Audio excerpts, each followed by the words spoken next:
비트코인이 튀어올랐습니다. 근데 이 반등, 그냥 반갑게만 볼 자리는 아니라고 생각해요.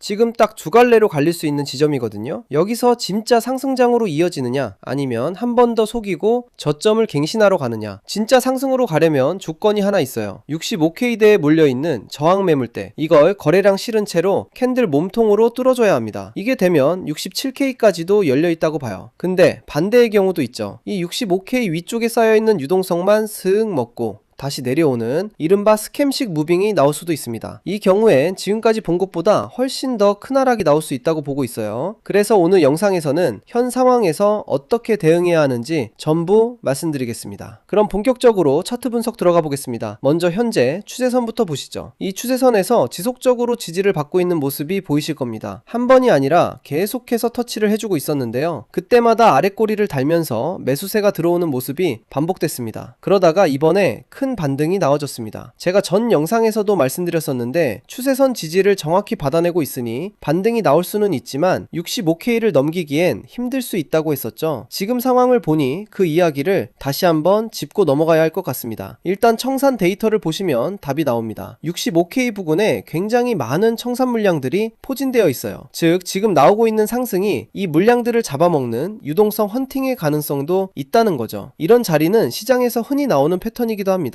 위에 청산 물량이 쌓여 있으면 그 물량을 터뜨리기 위해서 일부러 가격을 밀어올리는 움직임이 나오거든요. 그리고 그 물량을 다 먹고 나면 다시 원래 자리로 돌아오는 경우가 많습니다. 거기다 62K, 63K 밑에서 매수했던 사람들도 이 자리가 큰 저항이라는 걸 이미 알고 있고요. 이런 자리에서는 차익 실현 물량, 숏포지션 신규 진입자들까지 대거 대기하고 있는 구간입니다. 결국 이 매도세를 뚫고 강한 거래량으로 뚫어줘야 하는데 현재로선 그럴 만한 모멘텀이 딱히 안 보여요. 그래서 개인적으로는 이걸 넘기는 게 현재 상황으로 보기엔 쉽지 않다고 보고 있습니다. 거기다 큰 프레임으로 한번 넓혀서 보겠습니다. 주봉 차트인데요. 57K부터 67K까지 상승한 모습이 보이시죠? 밑꼬리를 달면서 어찌어찌 양봉을 만들어내며 시세를 끌어올리긴 했습니다. 그런데 이번 주봉 마감을 보면 전에 있던 양봉 캔들을 종가상으로 완전히 장악한 채로 마감이 됐어요. 이게 무슨 의미냐면 지금 일시적으로 반등이 나오고 있긴 하지만 이 캔들의 시작점에서 이미 강한 음봉이 만들어졌다는 뜻입니다. 그러니까 65K 부근까지 다시 올라오더라도 그 위에서 다시 하방 압력이 강하게 나올 수 있다는 거예요. 결국 지금 상승이 나온다 하더라도 절대 방심하면 안 되는 구간이라는 겁니다. 여기서 테더 도미넌스 차트까지 보겠습니다. 테더 도미넌스는 비트코인 차트와 반대로 흘러간다고 보시면 돼요. 테더 도미넌스가 상승한다는 건 투자자들이 코인을 팔고 테더로 대피하고 있다는 뜻이거든요. 즉 현금화하고 있다고 생각하시면 됩니다. 비트코인을 팔고 현금화를 한 비율이 높아지면 테더 도미넌스 차트도 상승을 하게 되겠죠. 반대로 하락한다면 그 현금이 다시 코인 매수로 돌아오고 있다는 신호로 해석하시면 됩니다. 지금 테더 도미넌스 차트를 보시면 저항받던 구간을 한번 뚫어준 다음 다시 이 지점에서 지지를 받아주고 있는 모습이에요. 그렇다면 여기서 다시 한번 지지 테스트가 나올 가능성이 있다고 보고 있습니다. 만약 이 선까지 하락한다면 비율상 비트코인 가격도 65K 부근에 해당이 되겠죠. 결국 이 자리까지 오면 테더 도미넌스는 중요한 구간에서 지지를 받게 되는 거고요. 비트코인은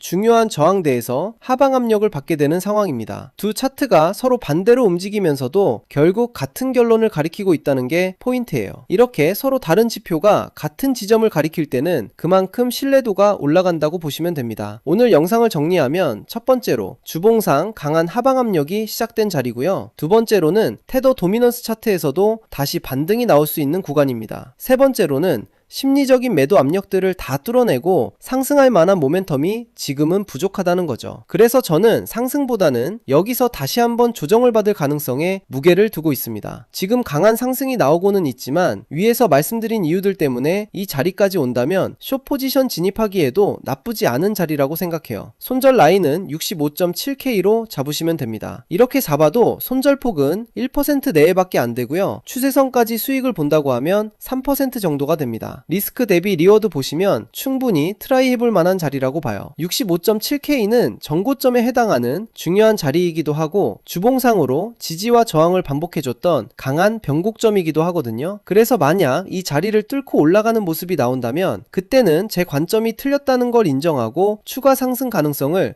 다시 열어놔야겠죠? 시장에서는 틀렸을 때 빠르게 인정하는 게 제일 중요하다고 생각합니다. 결국 65K, 이 매물대가 지금 가장 중요한 구간이라고 보고 있습니다. 이 자리에서 어떻게 흘러가는지 지켜봐야겠습니다. 변동성이 생기면 영상으로 업로드 해드릴 거고요. 제가 하는 실전 트레이딩은 모두 프로젝트 방에서 공유드리고 있습니다. 8월 한 달간 진행 중이고요. 실제로 지난 7월 한 달간 저 혼자가 아닌 구독자분들과 누적 수익률 140% 넘게 수익을 봤습니다. 포지션은 프로젝트 방에 들어오시면 전부 확인하실 수 있고요. 방에 참여하신 구독자분 후기를 보여드리면 고배율로 단타만 치시다가 3천만원 크게 손실을 보셨던 분인데 7월 한 달간 잘 따라오셔서 원금 복구를 넘어서 최종적으로 수익 중이신 구독자분도 계세요. 프로젝트 방은 누구나 무료로 참여 가능하니까 혼자 매매하기 힘들고 대응하기 어려우신 분들은 들어오셔서 도움 받아가시면 좋겠습니다. 참여를 원하시는 분들은 고정 댓글에 있는 링크를 통해서 신청 양식에 맞춰 작성하시고 제출해 주시면 되고요. 문의가 많아지면서 누락되는 경우가 종종 있는데요. 3일 이내에 연락 못 받으신 구독자분은 다시 문의 남겨주시면 됩니다. 오늘 영상이 도움이 되셨다면 구독, 좋아요 눌러주세요. 감사합니다.